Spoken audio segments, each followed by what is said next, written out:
You are standing in the marble corridors of a palace, lit by flickering oil lamps. The air is heavy with incense, the stone beneath your bare feet cold as ice. Around you, priests chant in Greek and Egyptian, their voices rising like waves against the vaulted ceiling. At the far end of the hall, a woman adjusts a golden diadem on her head. Her hands tremble not with fear, but with rage swallowed like bitter wine. She is Arsinoe II, Princess of Egypt, soon to be queen. To her people, she is the daughter of Ptolemy I Soter, founder of the dynasty that rose from the ruins of Alexander the Great's empire. To the court, she is a jewel to be traded for power. And to history, she is remembered through one of the most chilling whispers of antiquity, that she was forced into marriage with her own father. But let's pause here. This claim comes only from hostile ancient writers. Modern historians find no solid evidence that Arsinoe ever wed Ptolemy I. What we do know is that she was married 3 times: to the veteran king Lysimachus of Thrace, to her half-brother Ptolemy Karaounos, who would murder 2 of her sons, and finally to her full brother, Ptolemy II Philadelphus, in a sacred sibling union modeled on the gods themselves. The marriage to her father belongs in the realm of legend and propaganda, not established record, and yet, legends matter. Because once a rumor takes root, it never dies. The idea of a daughter given to her father, whether true or not, stained her memory forever, fueling her reputation as both victim and goddess, pawn and player. So imagine the scene again. The nobles cheer in the courtyard below, believing this is triumph. The priests invoke Zeus and Hera, Isis and Osiris, divine siblings whose marriages sanctify royal blood. But Arsinoe's eyes tell another story. She has learned, even now, that survival in the world of the Diadochi is not about beauty or bloodline. It is about cunning, about patience, about the willingness to do whatever the gods demand. This is not the tale of a helpless princess. This is the story of a woman who turned scandal into a crown, who endured betrayal and exile, who buried her sons yet raised herself into godhood, a woman both haunted and worshipped. And tonight, as we step into her world of blood and marble, of rumor and record, one question lingers like a shadow on the wall. Was Arsinoe II truly a victim of forbidden unions forced upon her, or the architect of a dynasty that sanctified incest as divine law? To understand Arsinoe II, we must step back into the turbulent world that shaped her. The year is 316 BCE. Alexander the Great is dead. His empire, once stretching from Greece to India, lies shattered. His generals, the Diadochi, fight like vultures over the remains. Among them is Ptolemy, son of Lagus, a cunning Macedonian officer who seized Egypt and carried Alexander's body to Alexandria. By this act alone, he claimed the legitimacy of pharaohs. This man, known to history as Ptolemy I Soter, became Arsinoe's father. But Egypt was not just another province. It was ancient, wealthy, steeped in 3,000 years of tradition. For the Greeks who had followed Alexander, ruling Egypt meant more than military power. It meant embracing the mantle of divine kingship. Ptolemy built temples in the old style, wore the crowns of Upper and Lower Egypt, and presented himself as a living god, heir to both Alexander and the pharaohs. Yet beneath the gold and incense, power was fragile. The Ptolemies were foreigners, Greeks ruling Egyptians. Their dynasty needed legitimacy, and legitimacy in Egypt often meant bloodlines that reflected divine union. Egyptian mythology revered the marriage of Isis and Osiris, divine siblings whose union restored cosmic order.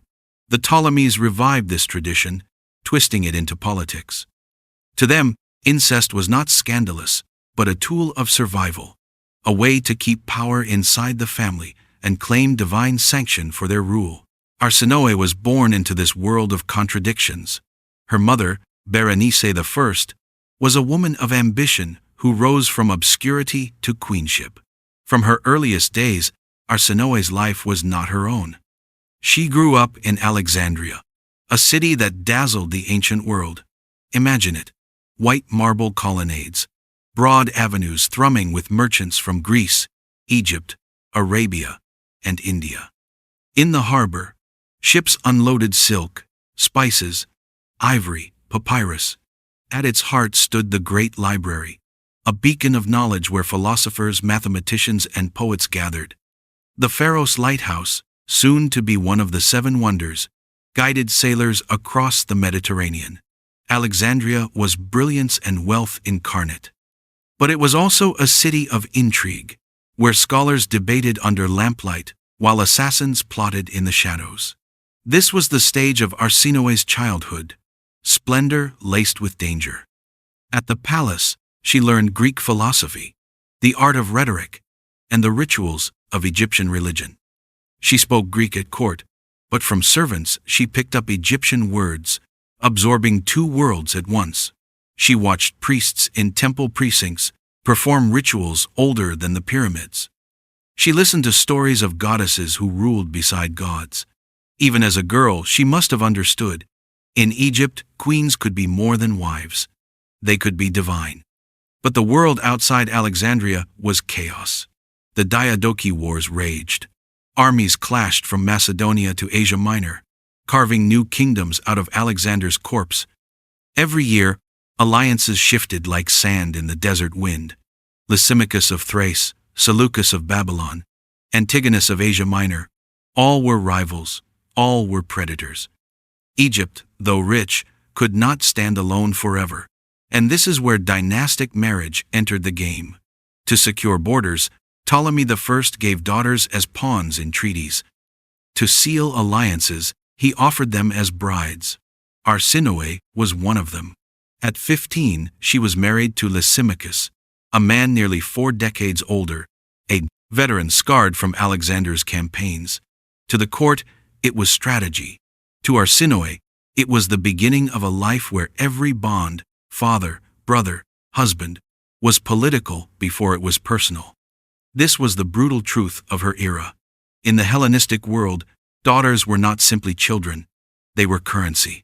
And yet, Arsinoe would not remain currency forever. Unlike many princesses, she learned to read the board, to anticipate betrayal, to weave alliances of her own. Her world was a chessboard of generals and kings, and she was expected to be a pawn. But pawns, as she would prove, can cross the board and become queens. Still, the contradictions never left her. She was a Greek woman expected to embody Egyptian divinity. A daughter used to forge treaties. A queen remembered in rumor as a wife to her own father. In this world of fractured empires, sacred incest, and ruthless ambition, Arsinoe's story begins. But if her childhood was defined by politics and survival, what about the stories that swirled around her name?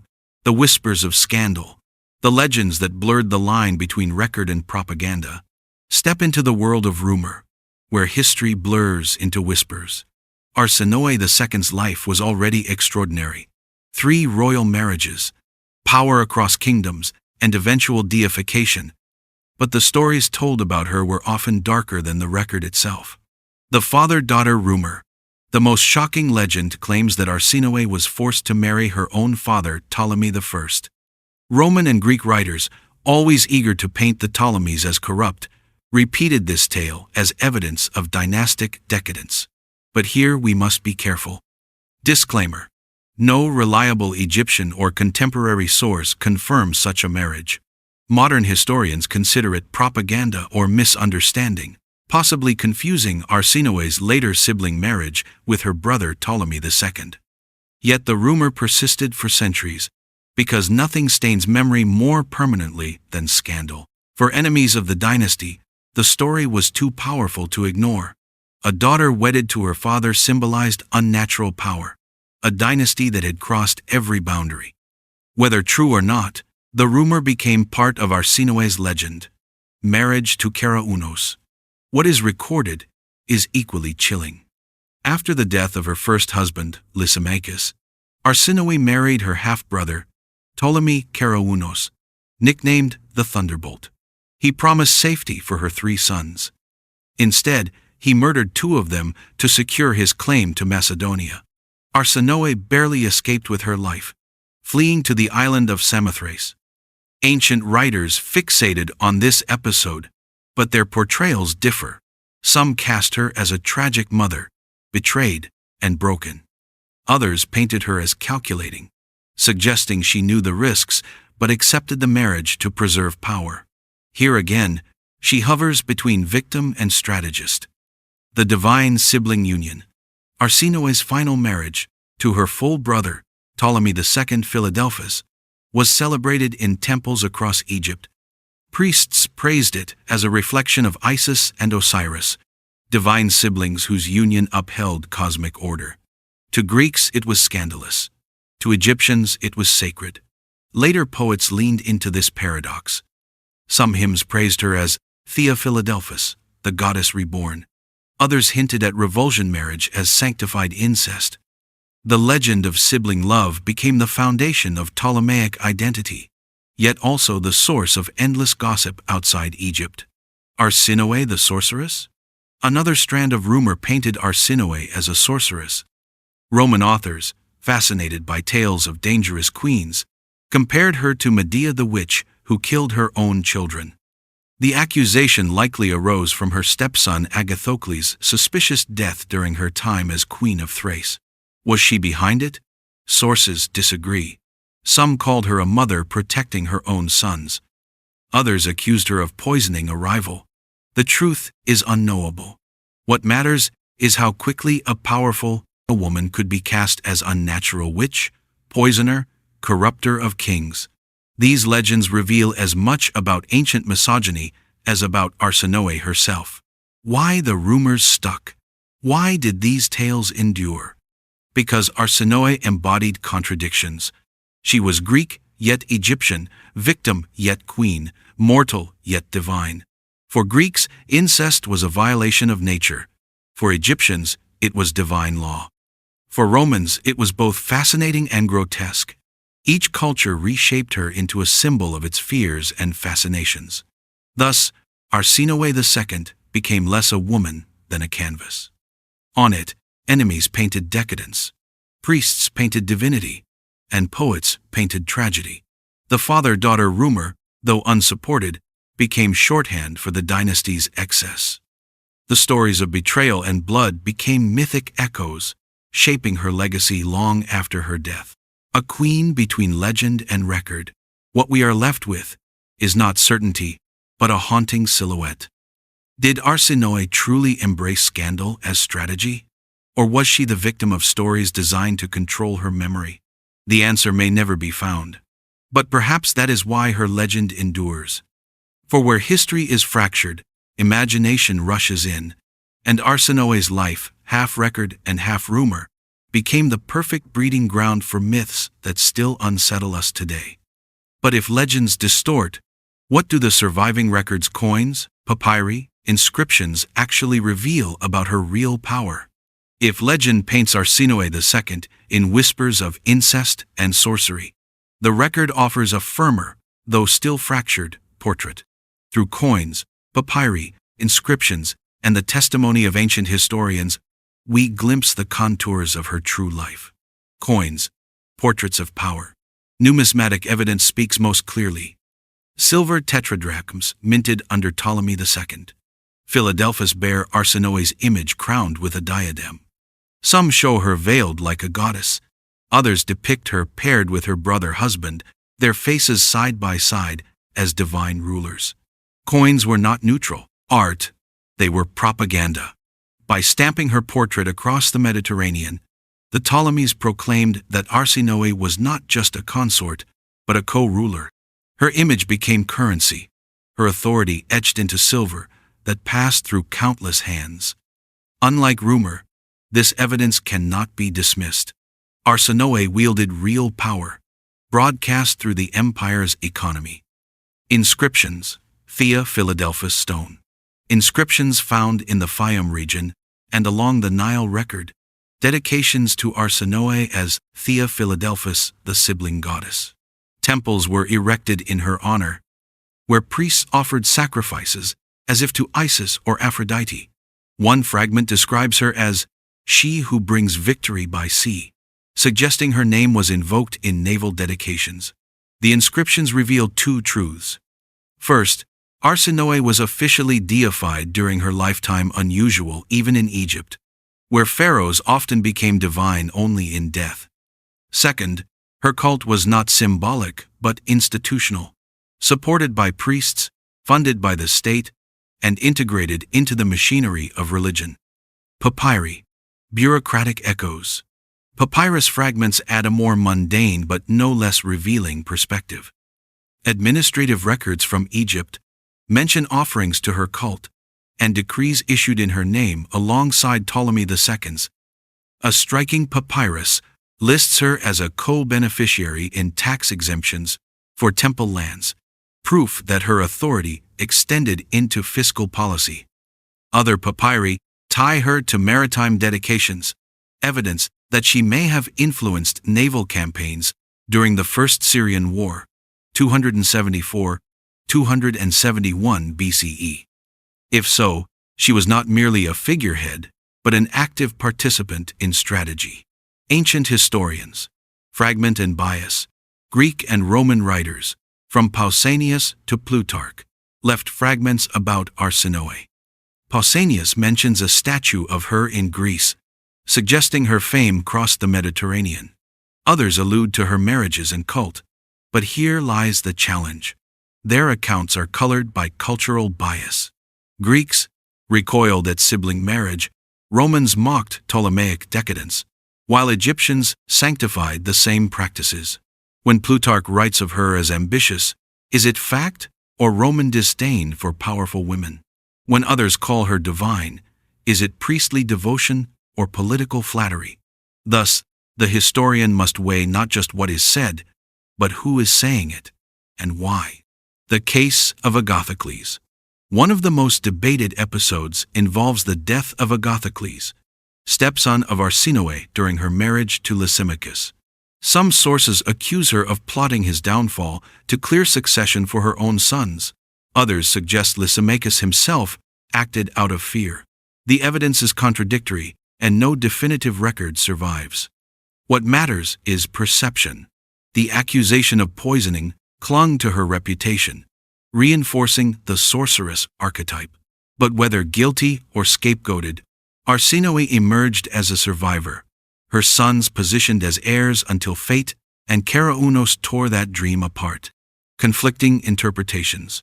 All the evidence, coins, papyri, inscriptions, testimonies, paints Arsinoe as both powerful and precarious. Coins prove her political weight. Inscriptions show her cult and deification. Papyri tie her to administration and possibly military affairs. Historians preserve her legend, distorted by bias. Yet the contradictions remain.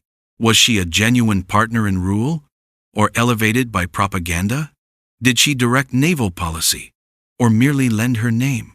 Was she worshipped for devotion, or because priests were ordered to honor her? The record forces us to hold both truths.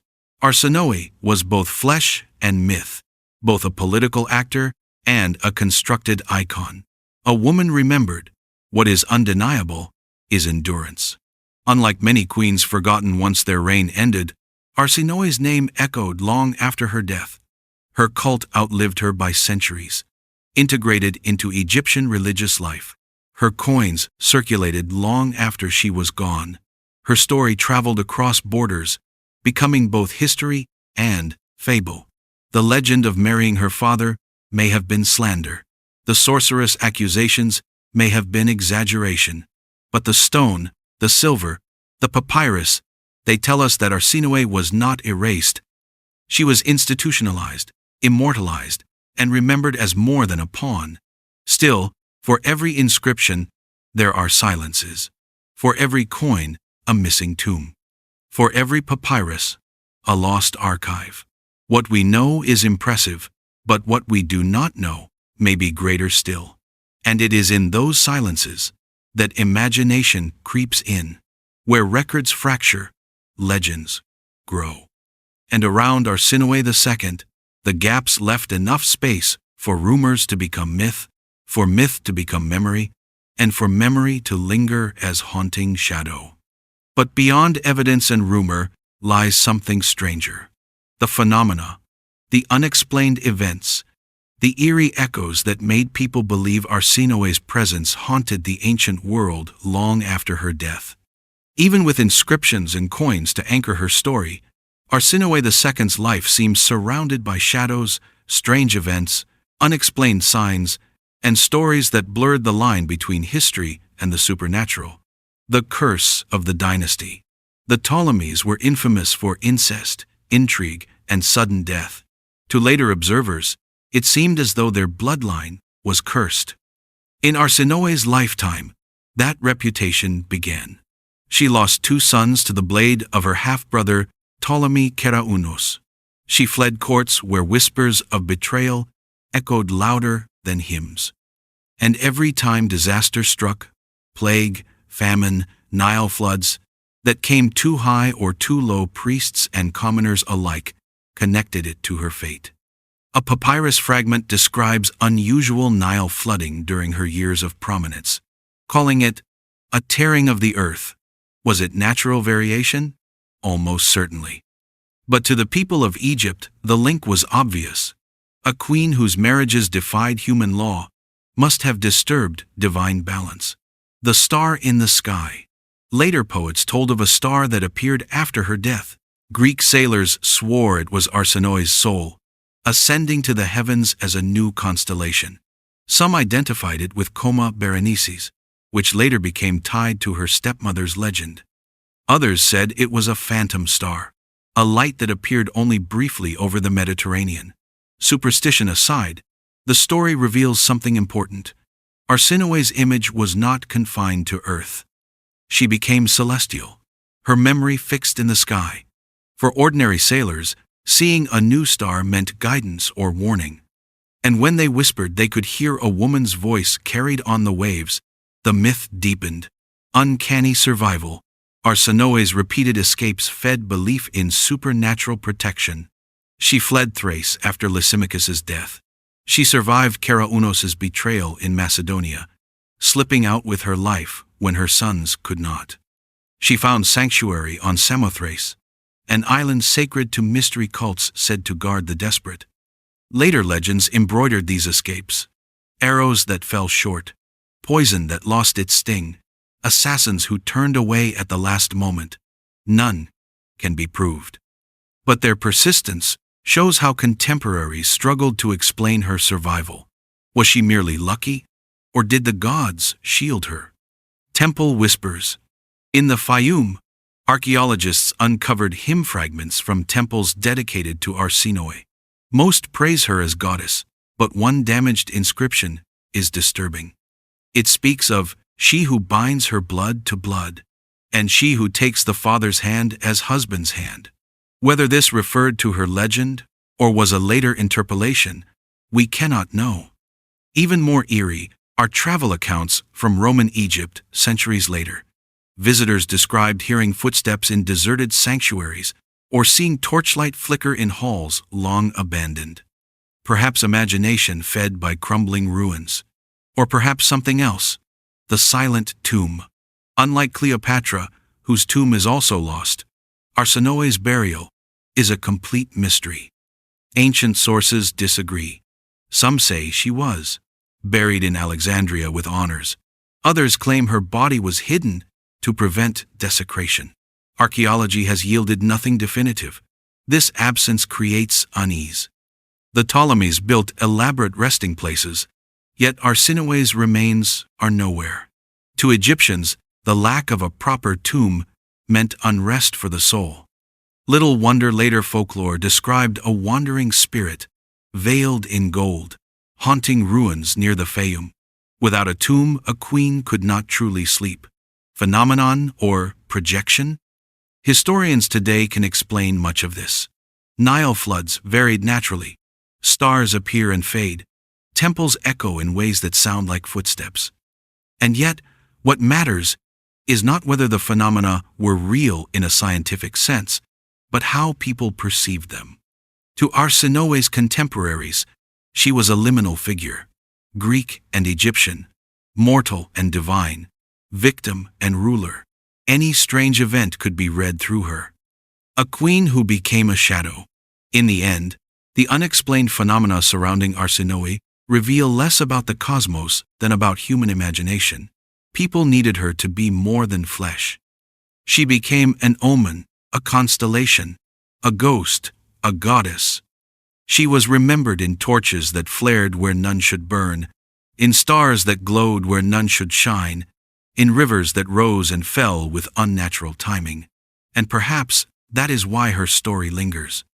Not because we know where she was buried, or because we can prove every rumor, but because she became something larger, a figure who lived in both record and myth, in both the solid weight of coinage and the fragile echo of superstition. But if her presence haunted the ancient world, it also shaped it. Her cult endured, her influence reshaped monarchy, and her strategies set the stage for queens who followed, none more famous than Cleopatra herself. Arsinoe's story did not end with mystery. It lived on as legacy. Arsinoe II's life ended in 270 BCE, but her presence did not fade with her burial. If anything, her death marked the beginning of a second existence. One lived through cult, memory, and cultural echoes that reached far beyond Egypt. The cult of Arsinoe. Soon after her death, Ptolemy II declared his sister wife divine. Temples to Thea Philadelphus rose across Egypt, especially in the Fayum, where processions and offerings honored her alongside Isis and Aphrodite.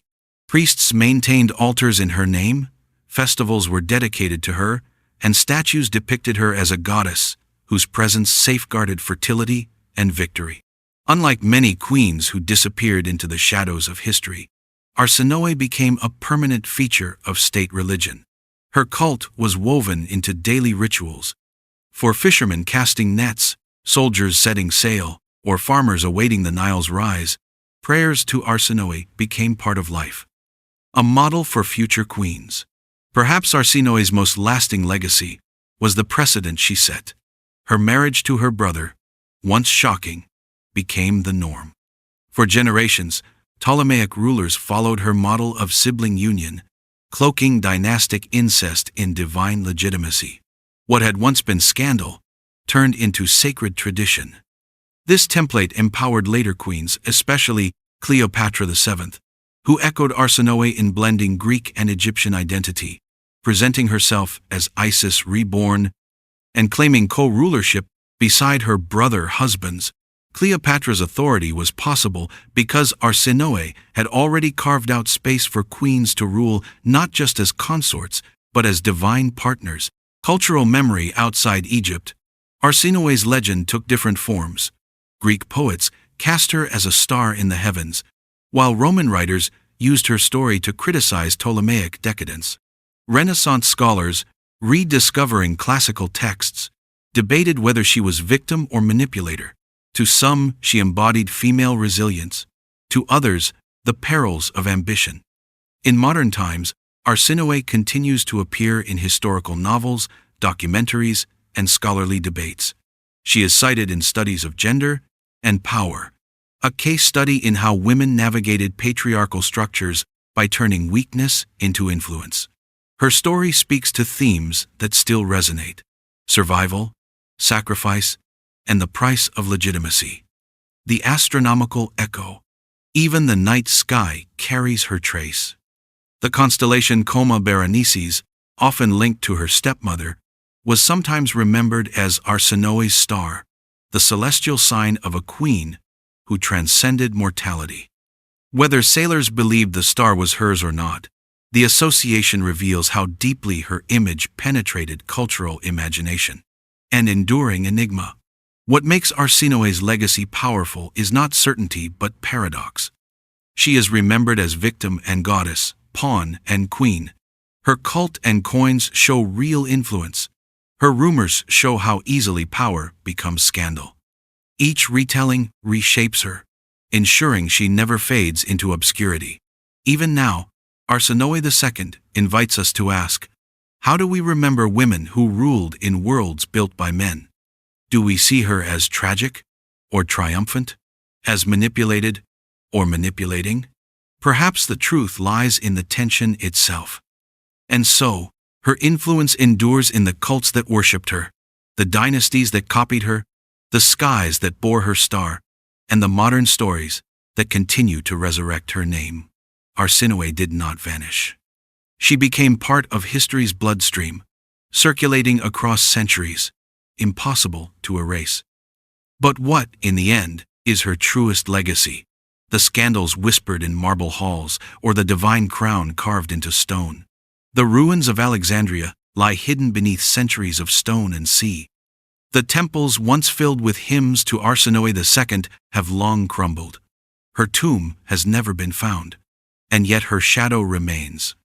She was remembered as a daughter traded like currency, a mother who lost her sons to murder, a sister who became a divine queen. To some, she was a victim, forced into marriages that violated human bonds. To others, she was a strategist, seizing control in a world that sought to use her. The truth, as always, is fractured. What is clear is that Arsinoe II was not erased. Her image endured on coins that outlived empires. Her cult thrived in temples where priests invoked her name centuries after her death. Even the stars were said to carry her memory. Few queens of the ancient world left such an enduring mark. But let us be honest. The most shocking part of her legend, the claim that she was forced into marriage with her father, rests on rumor, not reliable evidence. Historians today treat it as hostile propaganda, not fact. And yet, the rumor itself became part of her legacy, shaping how she was remembered. Sometimes, the story people choose to tell becomes as powerful as truth, and this is where her enigma lingers. Arsinoe II was at once flesh and myth, mortal and divine, a woman whose life invites us to question, what do we believe when the record is broken? Do we cling to scandal, or search for the fragments of truth? So now I leave the question to you. Was Arsinoe II a victim, bound by the cruel politics of her dynasty? Or was she a survivor, mastering the very chains meant to destroy her? Cast your vote in the poll, and share your thoughts in the comments below.